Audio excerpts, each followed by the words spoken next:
ஐயா ஜாதி ஒழியணும் அதெல்லாம் வாழ்த்துக்கள். ஆனா இதே ஜாதி கட்சியில சீட்டு வாங்கி நின்ன பையனையே தேர்ந்தெடுத்துக்கான காரணம் என்ன? காரணம் என்னன்னா, இது இந்த படம் ஆரம்பிக்கும் போது அவங்க அப்பா சீட்டெல்லாம் வாங்கல. இல்ல இல்ல நீங்க யார், உங்க பேர் என்னங்க? பாலா. சரி, தமிழ்நாட்டில் ஜாதி இல்லாமல் சாதி பார்க்காமல் வேட்பாளர் நிறுத்தக்கூடிய கட்சி ஒன்று சொல்லுங்க. இருங்க, நான் கேட்கறது அதுதான். நாம் தமிழர் ஒண்ணு இருக்கே சார். இருங்க, எல்லாம் உங்களுக்கு தெரியுங்க. எல்லாம் உங்களுக்கு இல்லை. நாம் தமிழர் கட்சி ஆரம்பிச்ச பிறகுதான் உங்களுக்கு தெரியும். புரியுங்களா?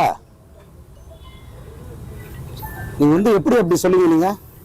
நீங்க எப்படிங்க நீங்க அப்படி சொல்லுவீங்க? எலெக்ஷன்ல நீங்க நின்றுக்கீங்க, பாமகல நின்றுக்கீங்க. சரி, அது ஜாதி கட்சின்னு எப்படியா சொல்லுவீங்க? சமீபத்துல அன்னைக்கு மாநாடு பிராந்தஸ் மாநாடு போட்டுருக்காங்க. சரி, நாங்க அக்னில இருந்து நெருப்பாவே பிறந்திருக்கோம். சரி இருக்காங்க. சரி, நீங்க சீட் வாங்கி இருக்கீங்க. உங்க பையன் தான் இதுல நடிக்கிறாரு. தம்பி ஒரு விஷயம், ஜாதியே வேண்டாம் நடிக்கிறாரு. அததான் கேக்குறேன், இந்த கெத்து எப்படி எடுத்தீங்க, அவரை எப்படி தேர்ந்தெடுத்தீங்கன்னு தான் நாங்க கேக்குறோம். ஜாதிக்காரன் நாங்க இது சொல்லுங்க, நான் சொல்றேன். இந்த புரிதல் வந்து நிறைய பேருக்கு தர வேண்டியிருக்கு.